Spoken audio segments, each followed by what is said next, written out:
ये दिल न होता बेचारा, कदम न होते आवारा।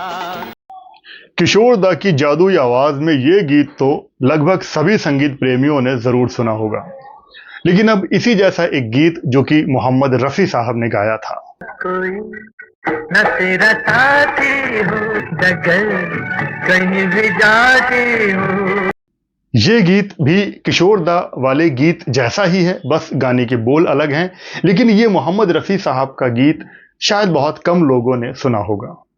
1967 की फिल्म ज्वेल थीफ में किशोर कुमार जी का ये गीत रखा गया था, लेकिन इस गीत से करीब 3 साल पहले 1964 में मोहम्मद रफी साहब की आवाज में इसी जैसा एक गीत रिकॉर्ड कर लिया गया था। उस गाने के बस बोल अलग थे, ट्यून एकदम सेम ही थी। फिल्म मेकर गुरुदत्त एक फिल्म बना रहे थे, बहारें फिर भी आएंगी, और वो चाहते थे कि इस फिल्म में एक टाइटल सॉन्ग हो जिसको मोहम्मद रफी साहब गाएं। तब मजरूर सुल्तानपुरी ने एक टाइटल सॉन्ग लिख दिया, कोई ना तेरा साथी हो, डगर कहीं भी जाती हो, बहारें फिर भी आएंगी। इस तरह से गाना लिख दिया गया। एस.डी. बर्मन जी ने इसकी धुन बना दी, क्योंकि एस.डी. बर्मन और गुरुदत्त जी की काफी गहरी दोस्ती थी और गुरुदत्त यही चाहते थे कि उनकी इस फिल्म में बर्मन दा ही संगीत दें। तो बर्मन दा खुशी खुशी रेडी हो गए। उन्होंने इस गाने की धुन बनाई और इस गाने को मोहम्मद रफी साहब से रिकॉर्ड करवा लिया गया। रिकॉर्डिंग के बाद बर्मन दा बहुत खुश थे। एक तो ये गीत बहुत अच्छा बन गया था और दूसरा ये कि टाइटल सॉन्ग बन गया था जैसा कि बर्मन दा चाहते थे। अब फिल्म के बाकी गीत रिकॉर्ड होने थे, लेकिन तभी बर्मन दा को हार्ट अटैक आ गया। उनकी तबीयत खराब हो गई और फिल्म के गीतों पर काम रुक गया। लेकिन वहीं फिल्म मेकर गुरुदत्त चाहते थे कि इस फिल्म पर बहुत जल्दी से काम स्टार्ट हो और सारे गीत रिकॉर्ड हो जाएं और ये फिल्म रिलीज हो जाए। तब वो बर्मन दा से मिले। तब बर्मन दा ने कहा कि अगर तुम्हें इस फिल्म के गीतों को जल्दी रिकॉर्ड करवाना है तो तुम मेरे बेटे पंचम से बात कर सकते हो। शायद जैसा तुम संगीत चाहते हो पंचम वैसा ही संगीत दे दे। लेकिन गुरुदत्त को आर.डी. बर्मन जी पर भरोसा कम आया और उन्होंने भरोसा जताया ओ.पी. नैयर साहब पर।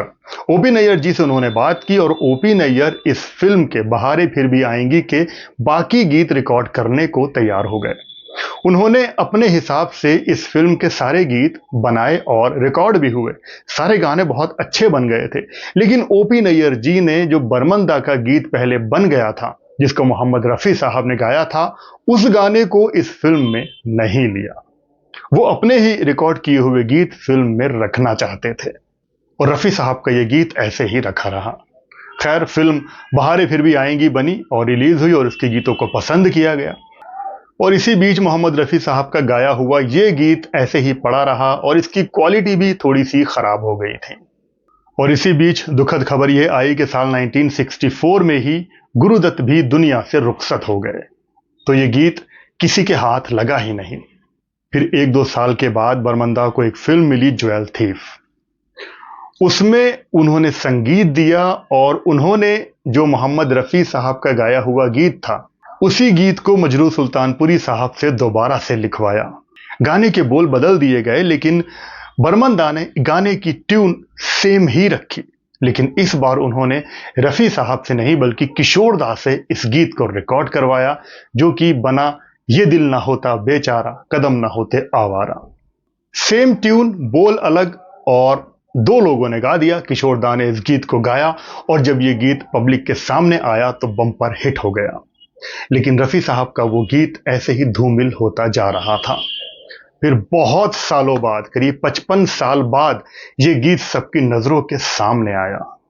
आर.डी. बर्मन जी के बहुत करीबी दोस्त लेट मिस्टर बादल भट्टाचार्य और मिनी भट्टाचार्य ने इस गीत को डिस्कवर किया और पब्लिक के सामने ये गीत आया। आज ये मोहम्मद रफी साहब का गाया हुआ वर्जन यूट्यूब पर आसानी से अवेलेबल है। अगर आप यूट्यूब पर टाइप करेंगे ये दिल ना होता बेचारा मोहम्मद रफी या रफी, तो ये गीत आपके सामने एकदम आ जाएगा और इसको आप इजीली सुन सकते हैं। तो अगर रफी साहब का वो गीत भी हाई क्वालिटी में होता या किसी फिल्म में आता तो यकीनन वो भी हिट बन जाता। लेकिन दोनों सिंगर्स ने कमाल गाया है। तो इस वीडियो के बारे में आपका क्या कहना है, कमेंट जरूर करिएगा। Thanks for watching. आप लोग अपना बहुत बहुत ख्याल रखें और देखते रहें रेट्रो शोज़। जय हिंद, जय भारत।